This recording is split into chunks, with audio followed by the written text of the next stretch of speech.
that right there, if that had happened here, like if, let's say, Justin Trudeau was assassinated coming here for an inauguration, would we just be okay with that? Right. Yeah, no. And that's the thing. And every time Israel and the United States, we should probably say, have hurt Iran or attacked Iran's diplomats like they did in Syria, fairly recently, or killed someone in broad daylight, or or bombed more people in Lebanon, or bombed more people in Yemen. Every time that's happened, all parties, but particularly Iran, have indicated, hey, let's not escalate this thing even further. But their problem is Washington, D.C. has, in giving Israel everything it wants, and in giving Israel unconditional diplomatic support, unconditional financial support, and unconditional weaponry, they're not providing any restraint or any restriction on anything. And so Israel is the spoiled child that's just going to keep on keeping on until something gives. And so it's very scary, because if it's not us, what is it? Exactly. I mean, I think that they're going to economically completely be destroyed over enough time, because you have enough countries that are pulling out from having anything to do with them. They have shipping issues. They've lost businesses. They've lost people. I think they're going to implode. But how many people are they going to take with them? And are they going to take us with them? Because this is really scary. And I feel like whatever BRICS is doing is the right way to go. Like I want to, like, I think people should be looking over there, because we're crazy. Like, I think that the whole world thinks we're nuts. Yeah. If I can make a quick comment also on that subject.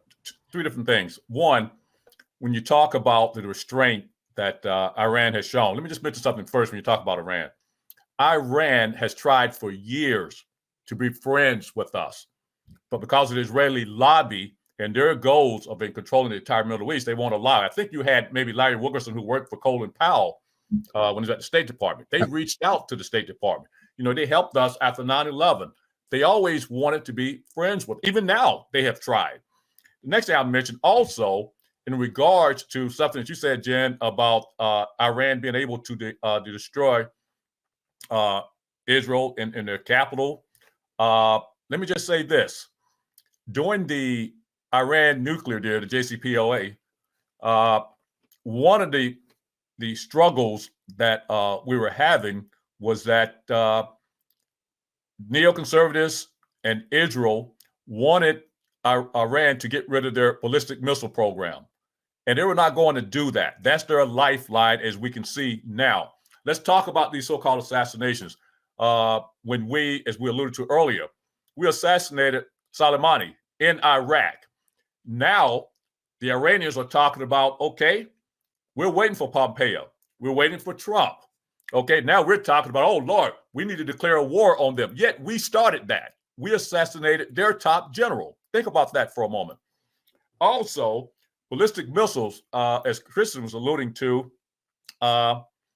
if Israel do carry out, I don't care, my opinion now, how small, I do think the Iranians are going to respond back, and it's going to end up being not a tit for tat, because they can do a lot of damage in Israel with their ballistic missiles. And that's why, they have said, hey, we don't really need a nuclear weapon. We can do what we need to do.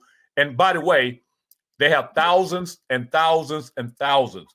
You saw what happened with about 200 of them. And they're very accurate.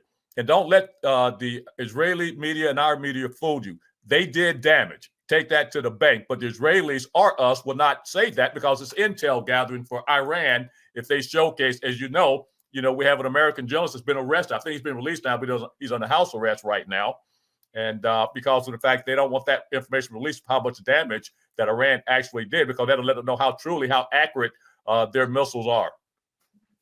Well, their messaging is collapsing by the day. And I think the way that the IDF conducted business, in particular as it relates to Sinwar's assassination, it does kind of, for the most part, I think, do away with this notion that Hamas is just using Palestinians as human shields.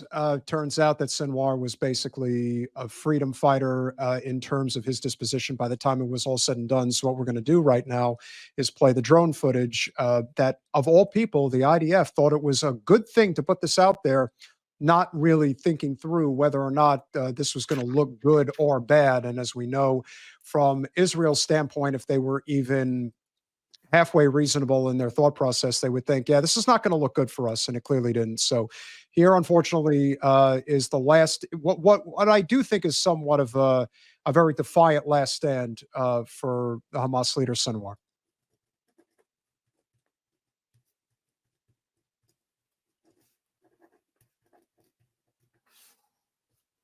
Now, here you have Sinwar sitting at this chair right here after this is what appears to be a drone bomb. Christian, you could probably speak better to this, exactly what type of weaponry was used here to blow up this property. You could see he's dismembered in the upper torso area. His arm is missing. But what looks like, I don't know if he's trying to just throw like a stick of some kind, but he can see the drone. He knows that he's mortally wounded, but he's not going to just sit there and take it. And it looks like he chucks whatever that object was at the drone. And this is footage that they just decided to put out there today to suggest that, oh, look, we got Sinwar. Yet he's sitting there with a keffiyeh on, and he's already wounded, likely mortally wounded already at that point, dismembered in the upper torso area. He's missing his right arm, and yet somehow is able to fling this object of some kind in their direction. And I don't know what type of a message Israel thought that they were throwing out there, but it seems that almost universally across social media, it's been, wow, that was very defiant. And it didn't look like Sinwar had any Palestinian civilians that he was using as human shields in that instant. No, and it's just, I mean, it's just so sad. You know, you try to stay positive, you try to keep going, but it's just so sad where we live in the United States and in many Western countries in an upside down world where if you are fighting for your freedom against a Western backed colonial settler project that was plopped into your country, you're the bad guy. But if you are the colonial project with nuclear weapons, you're the good guy. Like, it's just so frustrating. And just, you know, I had deliberately avoided watching that footage until now, and it's just it's just so sad. You know, Palestine will be free, but it's just you know, my hat's off to everybody out there who can absorb more stuff like this on a daily basis, because I've had to sort of just step back for a little bit. But yeah, that also, that speaks to a much bigger issue that both of you can speak on, because one thing I detest more than anything else in this country, especially from the upper liberal class, they're always the first ones to call for war. They're also the last ones that would ever pick up a weapon to defend this country in whatever capacity that may be. It's always the veterans whose opinions are truly that matter, frankly, the only ones that really matter, because anyone who's willing to put their life on the line, you know, you want to hear from them. It's so easy to, you know, play Monday morning quarterback when you do not have anything at risk. It's absolutely incredible how, I mean, I always knew that there was a significant portion of this country that has a very privileged disposition, but this entire odyssey over the last year has really shown just how, frankly, cowardly so many people are and how bloodthirsty cowards tend to be. That's the danger in many ways.